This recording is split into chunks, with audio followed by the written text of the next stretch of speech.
Setelah menunggu proses yang cukup lama, rencana pembangunan SMP Negeri yang ke-13 dipastikan terrealisasi tahun ini.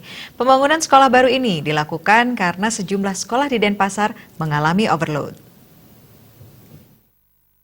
Mekanisme yang ada yang nanti bisa ditunjuk untuk Kepala Dinas Pendidikan Kepemudaan dan Olahraga Kota Denpasar Iwayan Gunawan mengatakan, pembangunan gedung sekolah SMP Negeri 13 sudah bisa terrealisasi tahun ini. Anggaran dan DED sudah disiapkan. Menurutnya, lokasi sekolah tersebut di wilayah Padang Sambian Denpasar Barat yang merupakan tanah milik Pemprov Bali yang sudah diberikan kepada Kota Denpasar untuk menggunakannya. Luas lahan tersebut sekitar 60 area dengan gedung sekolah yang akan memiliki 27 ruangan yang akan difungsikan sebagai ruang belajar, ruang guru, dan untuk aktivitas lainnya.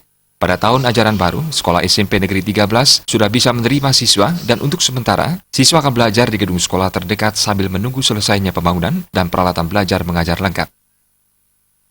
Untuk SMP 13 atau SMP yang ke-13 di Negeri Denpasar, kita rencananya bangun di tahun 2019 ini. Anggarannya sudah ada, DID-nya sudah ada, sekarang tinggal nunggu proses. Yang dimaksud proses ini adalah proses pelelangannya untuk mencari rekanan yang akan sesuai dengan mekanisme yang ada yang nanti bisa ditunjuk untuk mengerjakan pekerjaan dimaksud. Oke. Nah, kami dalam pengerjaan ini karena fisiknya cukup besar, kami dibantu oleh rekan kami dari Dinas PU. Jumlah nanti lokal yang yang dibuat nanti termasuk juga ruang guru, ruang dan lain sebagainya. Total lokalnya adalah 27 lokal.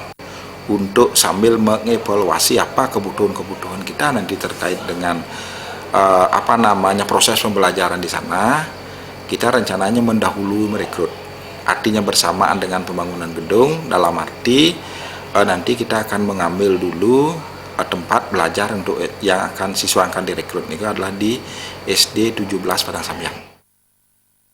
Ditambahkan, pembangunan sekolah baru ini sudah sangat mendesak karena di Denpasar Barat hanya ada 3 sekolah negeri. Target pembangunan sekolah SMP Negeri 13 hingga akhir Desember mendatang dan pada tahun 2020 sudah bisa difungsikan untuk proses belajar mengajar. Bertambahnya 1 sekolah membuat permasalahan overload pada penerimaan siswa baru di tahun ajaran mendatang dapat teratasi. Angga Ratana, Bali TV.